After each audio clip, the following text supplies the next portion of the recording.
बच्चों, राजनीतिक शास्त्र में हम उन वीवीआई प्रश्नों को पढ़ा रहे हैं जो आपके एग्जाम में निश्चित रूप से पूछे जाते हैं और 5 नंबर में भी पूछे जाते हैं। ठीक है, 2 नंबर में भी पूछे जाते हैं। अगर 2 नंबर में पूछेगा तो आप थोड़ा शॉर्ट कर देना और 5 नंबर में पूछेगा तो थोड़ा सा लॉन्ग कर देना। हम ये नहीं बोल रहे हैं कि ये फिक्स है कि 5 नंबर में ही पूछेगा। ठीक है, अगर आप मेरे चैनल पर नए होइएगा तो सब्सक्राइब कर लीजिएगा, क्योंकि हम उन्हीं वीडियोस को लाते हैं जो आपके एग्जाम में काफी यूजफुल होने वाला है। यहाँ आर्ट्स का हर सब्जेक्ट पढ़ाई होता है। ठीक है, राजनीतिक शास्त्र का जो भी क्वेश्चन हम डाले हुए हैं वह आपको डिस्क्रिप्शन बॉक्स में मिल जाएगा, उसको देख लीजिएगा, काफी इम्पोर्टेंट है। क्वेश्चन है, ओजोन परत में छिद्र का वर्णन कीजिए। ओजोन परत में छिद्र का वर्णन कीजिए। एक क्वेश्चन आपका ये भी बनेगा कि साझी परंतु अलग अलग जिम्मेदारियों से क्या तात्पर्य है, पृथ्वी सम्मेलन किस वर्ष आयोजित हुआ। क्योंकि इसमें सारा कुछ क्लियर बताया जा रहा है कि पृथ्वी सम्मेलन क्यों हुआ, कैसे हुआ। ठीक है, ओजोन परत में छिद्र क्यों हो रहा है, तो उन सारे प्रश्नों को आपके इस एक में जवाब दे दिया जाएगा। जितना क्वेश्चन बताते हैं उसमें ऑब्जेक्टिव जो निकलता है उसको भी हम क्लियरली बताते हैं। अगर आप ध्यान दोगे तो आपका एक भी क्वेश्चन छूटने वाला नहीं। और आप मेरे जो भी वीडियोस आते हैं उसको शुरू से लास्ट तक देखिए, ताकि आप अच्छे से अच्छे लिख सकते हो, है ना।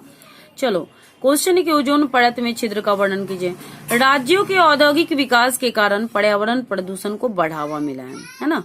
राज्यों के औद्योगिक विकास के कारण पर्यावरण प्रदूषण को बढ़ावा मिला है, पृथ्वी पर ताप बढ़ा है तथा ओजोन परत में छिद्र हो रही है। प्रश्न यह है कि इसके लिए किसे उत्तरदायी ठहराया जाए। बढ़ता हुआ प्रदूषण मानवों को ही नहीं बल्कि जीव जंतु तथा वनस्पतियों की विविधता के लिए भी खतरा बन सकता है। विकसित औद्योगिक देशों का यह तर्क है कि इस संबंध में सभी राज्यों की साझी जिम्मेदारियां हैं, जबकि विकासशील देशों का यह आग्रह है कि विकसित देशों ने बहुत हानि पहुंचाई है अतः उन्हें उसकी भरपाई करनी चाहिए। ठीक है, देखो, ओजोन परत में छिद्र का पहले तो ये जान लो कि ओजोन परत में छिद्र का रीजन क्या है।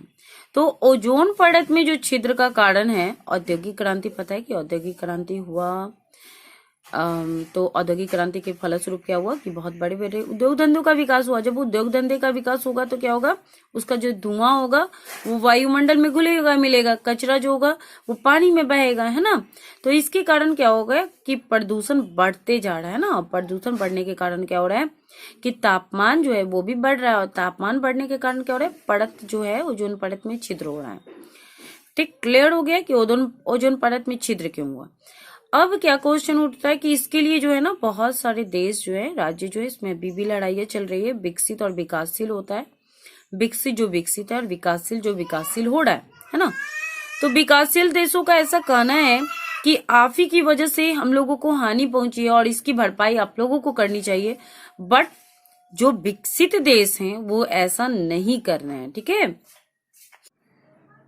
तो इसी के कारण पूर्व महासचिव डॉक्टर घाली ने कहा था कि प्रदूषण फैलाए वही उसकी क्षति पूर्ति करे, क्योंकि विकसित जो कंट्री था, है ना, उन्हीं लोगों के कारण ऐसा अन्य देशों का, विकासशील देशों का आग्रह है, मानना है कि आप ही के कारण हानि पहुंची है और आप ही लोग को क्षतिपूर्ति करनी चाहिए। और ऐसा जो है महासचिव डॉक्टर घाली ने भी कहा था। किसने कहा था? महासचिव डॉक्टर घाली ने भी कहा था। ठीक है, सन 1992 ईस्वी में पृथ्वी सम्मेलन में साझी परंतु अलग अलग जिम्मेदारियों के सिद्धांत को स्वीकारा गया। ठीक है, अब 1992 ईस्वी में पृथ्वी सम्मेलन हुआ। क्वेश्चन बनता है कि पहला पृथ्वी सम्मेलन कब हुआ, तो 1992 में हुआ।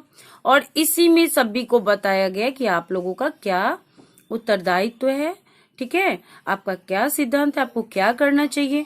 तो इस तरीका से क्लियर हो गया कि ओजोन परत में छिद्र क्या है, पृथ्वी सम्मेलन क्यों हुआ, क्यों होता है ना। जल प्रदूषण से आप क्या समझते हैं, ये भी काफी वीवीआई क्वेश्चन है।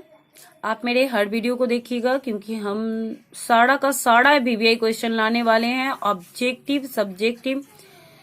ठीक है, जल प्रदूषण से आप क्या समझते हैं? मानवीय क्रियाकलापों या प्राकृतिक प्रक्रियाओं द्वारा जल के रासायनिक, भौतिक तथा जैविक गुणों में अवांछनीय प्रदूषण को जल प्रदूषण कहते हैं। मानवीय क्रियाकलापों या प्राकृतिक प्रक्रियाओं के द्वारा जल के रासायनिक, भौतिक तथा जैविक गुणों में अवांछनीय परिवर्तन को जल प्रदूषण कहते हैं। फैक्ट्री, कल कारखाना या घरों का जो भी प्रदूषित पानी होता है वो नालियों के द्वारा कहाँ जा रहा है?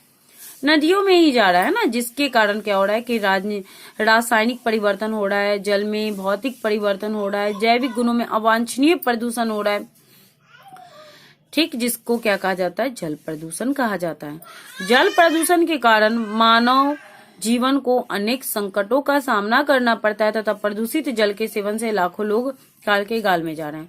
जो नदियों का पानी अब गंदा हो चुका है, उसको अगर जानवर पिएगा, ठीक है, तो वो क्या होगा? बीमार पड़ेगा। अगर मनुष्य भी पिएगा तो क्या होगा? बीमार पड़ेगा। जिसके कारण सरकार का भी इधर ध्यान जाता है कि चलो जल प्रदूषण को रोकना चाहिए, ठीक है।